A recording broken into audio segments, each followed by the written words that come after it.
Welcome to the Accelerating Digital Adoption Podcast. I'm Jay Kerway, Managing Partner at Value Add Group, leading healthcare innovation. At Value Add Group, our accelerators help healthcare leaders, like my friend Ruma, get unstuck, if that's ever a thing with you, and accelerate digital adoption for better, faster R&D. And today, Ruma, Senior Director at Roche, thank you for being with me. Thank you. It's a pleasure, Jake. Thank you. Always a pleasure. Hey, before we get started, I just wanted to play a quick tune to help us get in the right mindset for this. Are you willing to roll with me? Yeah, let's do it. All right, here we go, Ruma.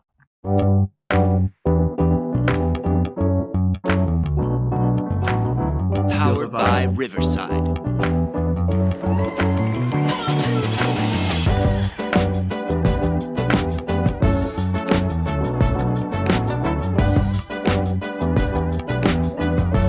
Good feel, right?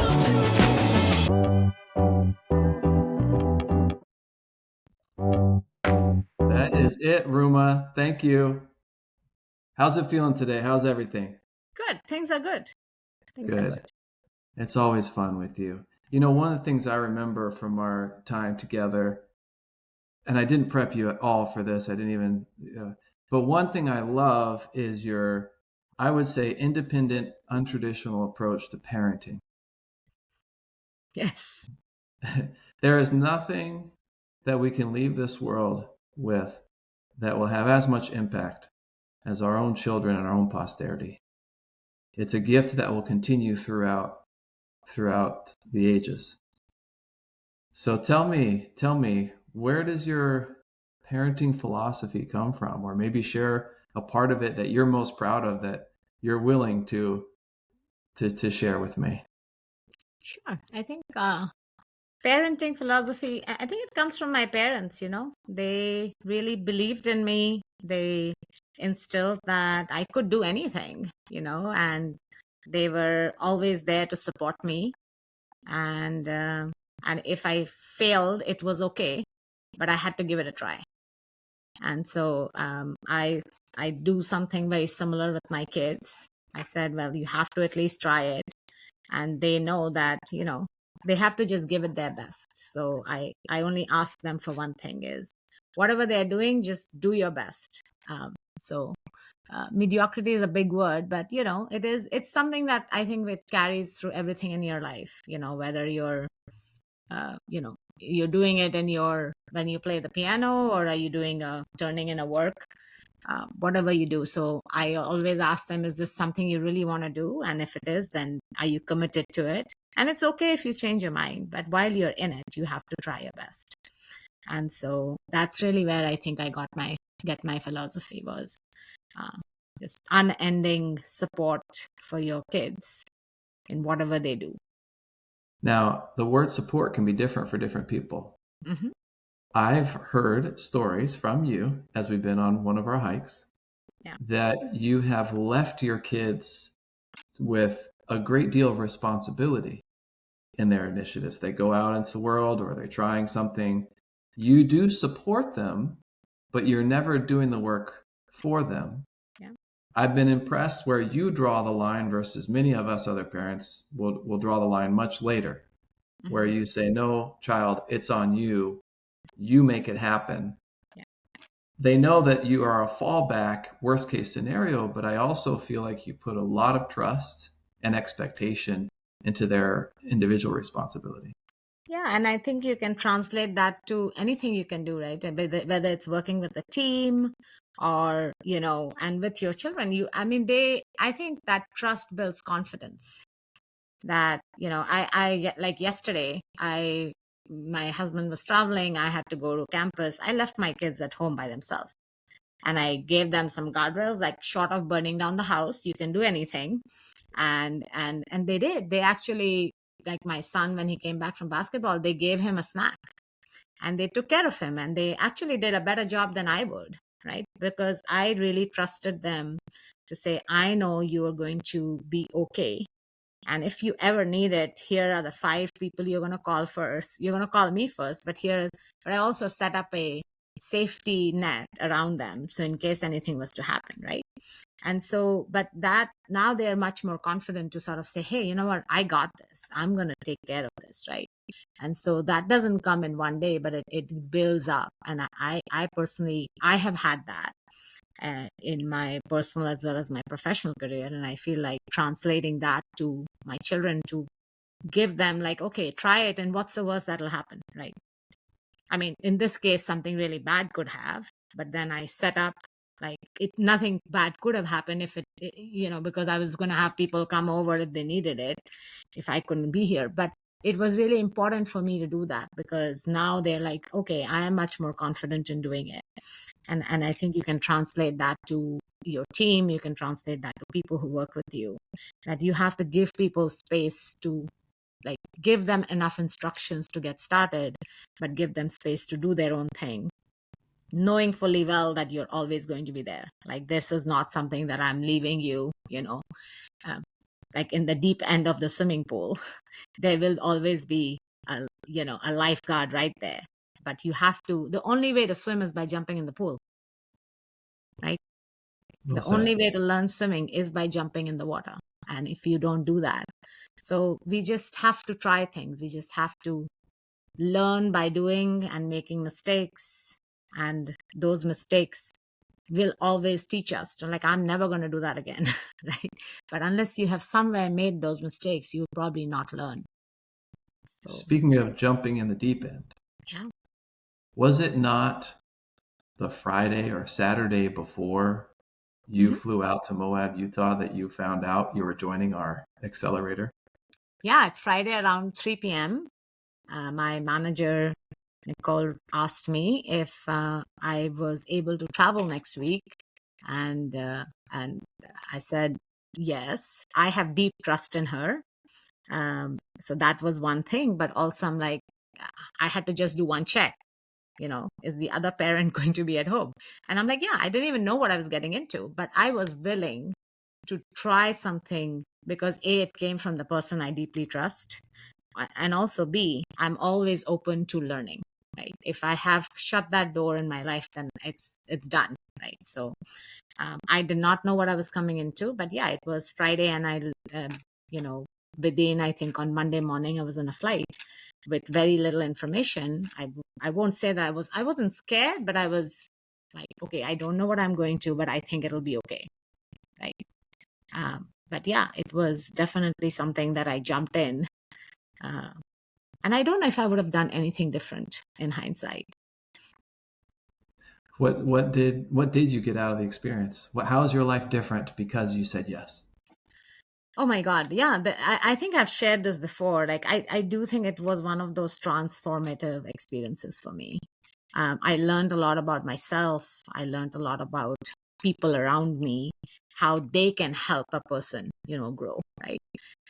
And also, I think one of the most impactful exercises was, how much time we have left and what are we going to do with that time.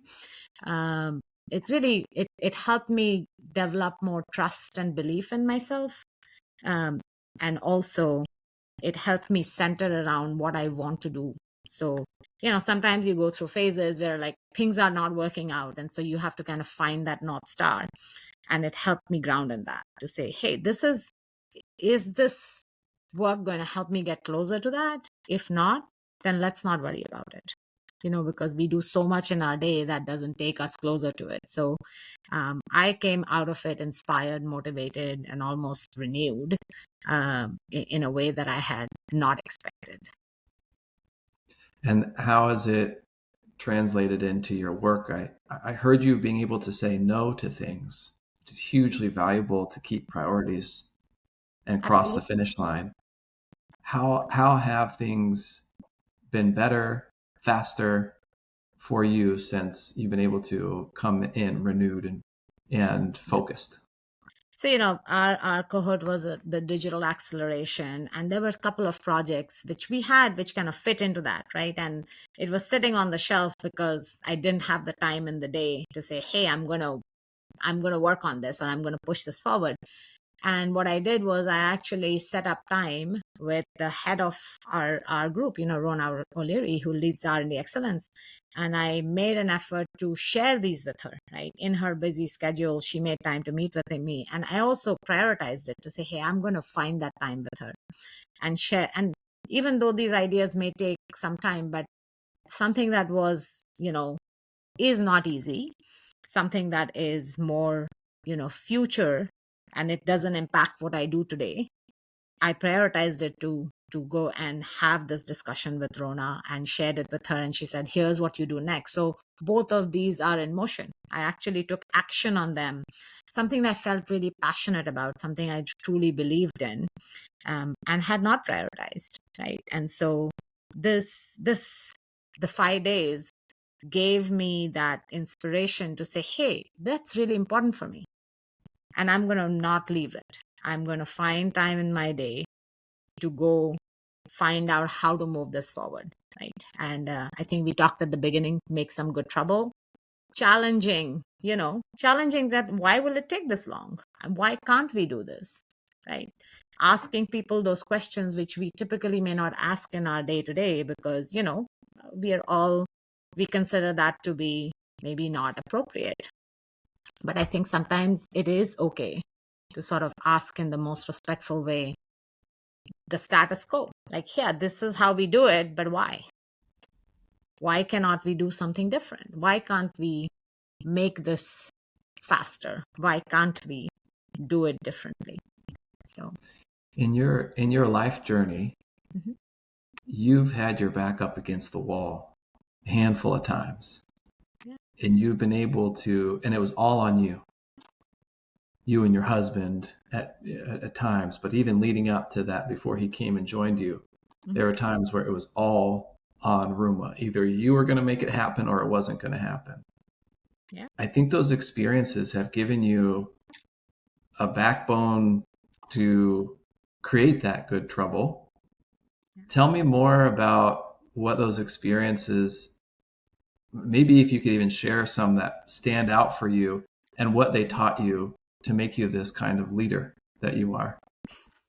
I was recently asked this question, what is the most adventurous thing you've done? And immediately my mind I'm not a very adventurous person, right? And then I'm like, well, wait a minute. Getting on that, like leaving my career in medicine to try something different was adventurous. Getting on a plane to come halfway across the world in a country where I knew nobody was adventurous. So beyond that, everything is like, you have to do it.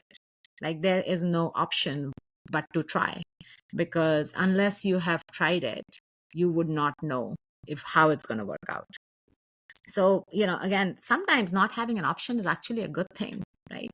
If you don't give yourself the option that it's not going to work, then you're just setting yourself. So sometimes constraints are actually a beautiful thing.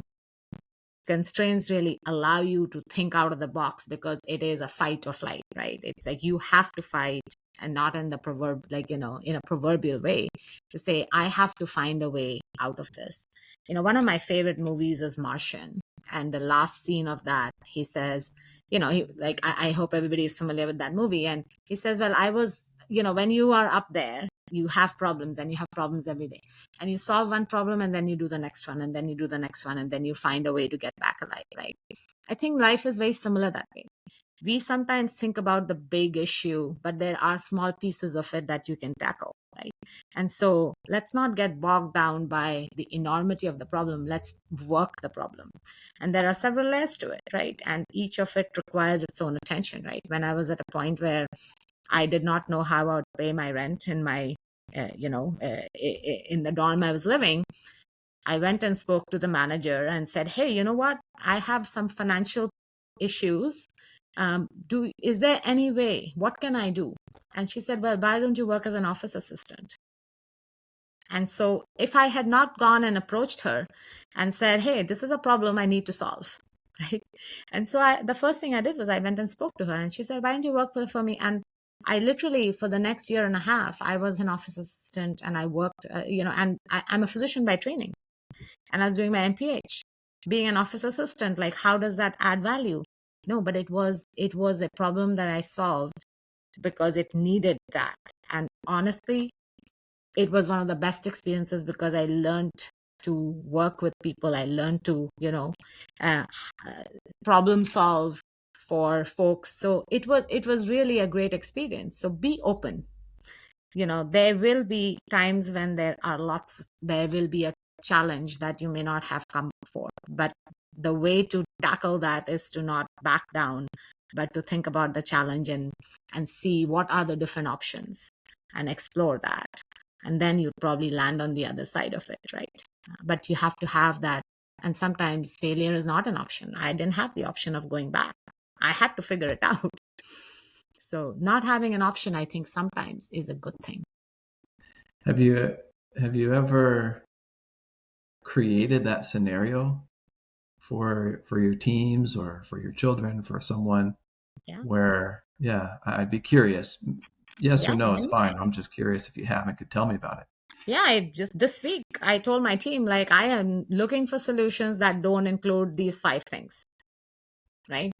I am not looking for a solution that includes a meeting. I am looking for a solution which will give me this outcome, but here are the constraints. I mean, yes, for my children, it's pretty much everything. Like, no, you don't have that option right now.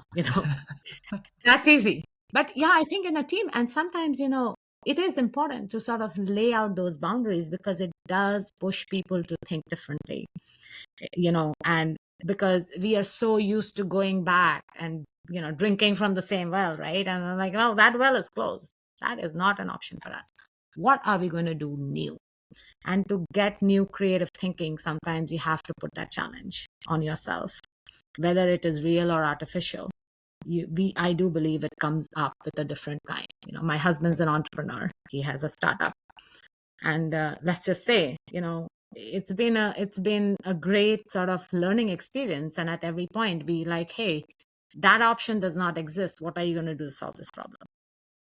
So, and those are real situations, but it does help us think differently and creatively if we put ourselves in those situations. My natural response to constraints is to resist the constraint and to fight against it. It's never comfortable. No? You use the word challenge to embrace it, whether it's real or you've created it. I think about the constraints that exist in business. You work for Roche, it's a for-profit business. Yep. There's cost constraints. Yes. There's the constraints of time and energy, the human constraints that you have, that your team has. Yep. All these different constraints that we think we can ignore or we think is not necessary or not welcomed. But in the end, it's those uncomfortable realities that force us to think differently. Otherwise, there would be no force factor. Absolutely. And, I this is my personal experience. There will never be ever a time when we'll say, this is enough. I don't need any more. Right? I don't think that we are programmed that way. We always want more. Right? And so is there a number of resources at which we say, oh, that's done? Or is there enough money? Look at, people who have the top 5%. Like, at what point do we say this is enough money? Right? So there is an element where it is actually infinite. And so somewhere saying, well, too bad. This is not a choice. This is not an option. You have to work within these limits. And it's quite amazing, right? What people can come up with, It is. I have one of my favorite examples I use, if I can share, is, is defining the problem, right? So this is one of the first things I had learned. So NASA had put out a problem saying we need a pen to write in space, right? And so they designed a pen. And another country, they said we need a writing instrument. Right? The constraint was a pen versus an instrument to record. What do we need to do? We need to record something in space. We don't need a pen. So sometimes we constrained ourselves to a pen versus here, it was more about we need a way to record things. And sometimes defining the problem becomes important, right? How are you defining the problem that you're trying to tackle? It is not we are designing something as in a named object like a pen, but we are trying to solve for, how do we record, our work in space? And that could be anything. Mm-hmm. Yeah, And that's a great example. that's where innovation comes in, is define the problem. What is the problem we are trying to solve, right?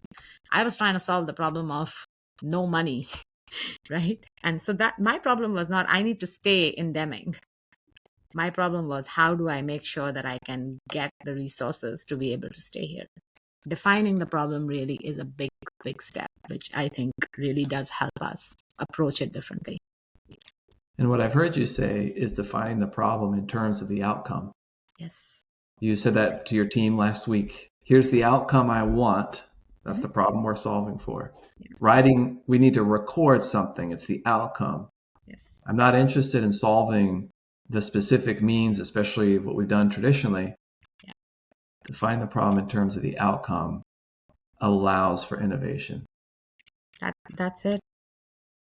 So I'm curious, Ruma, I wish the whole world could hear every detail of your story that I've learned since we've known each other. Every time I'm surprised and delighted. But maybe you can share where you are and where you're going, where you've been as it influences where you're going. Just tell me a little bit more about your story. Tell me more about Ruma, if you would. Yeah.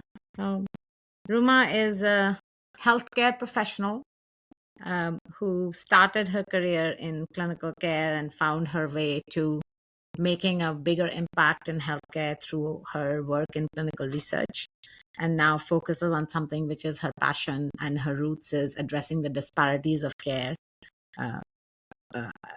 around the world through the work that I do in clinical trials, as well as shaping policies and systems that enable us to do that. That's my story. That's where I want to focus on. I'm a person who likes new things. If I do the same thing, I don't want to make the same mistake again, is one of my principles in life. I'll make new mistakes, but I don't want to make the same one. And also, I'm an innovator. I consider myself to be, if anything I could do, I'd like to do new things and sort of challenge the status quo, because I know that we can do more. Right? We can do more, and the work that I do impacts lives is what grounds me today. The work that I do makes a positive impact on people's lives is really my North Star. Whether it is at my work, in my personal life, I want to have a positive impact on people. And Ruma, whose permission do you need to make that impact? I don't need anybody's permission, actually, right? I think, that is the one thing I learned was you have to give yourself permission. Sometimes we are the ones who hold ourselves back. We are the ones who say, well, I won't do that. I won't go and ask this. I won't challenge my team. No. I think the biggest permission in life you need is from yourself to say, let's do it. Have the courage to ask the question, have the courage to think differently, have the courage to challenge the status quo. And once you've given yourself that permission, you'll see that things actually are very different. And so that is the other realization I had after Moab, was that the permission is actually internal and not external. One thing I like to finish, if I feel a little bit like it's anticlimactic for me to finish with my quote that I always do, because what you just said is so powerful, so fundamental, and so well said. The only permission you need is from you. And then once you give yourself that permission, everything else opens up. Well, I think perhaps it is apropos, anticlimactic, but still fits. The advice I give and I leave everyone with at the end of the podcast is do one thing that scares you every day. And so with that, Ruma, my deepest appreciation and gratitude for being able to spend time with you. And until next time. Yes, thank you so much.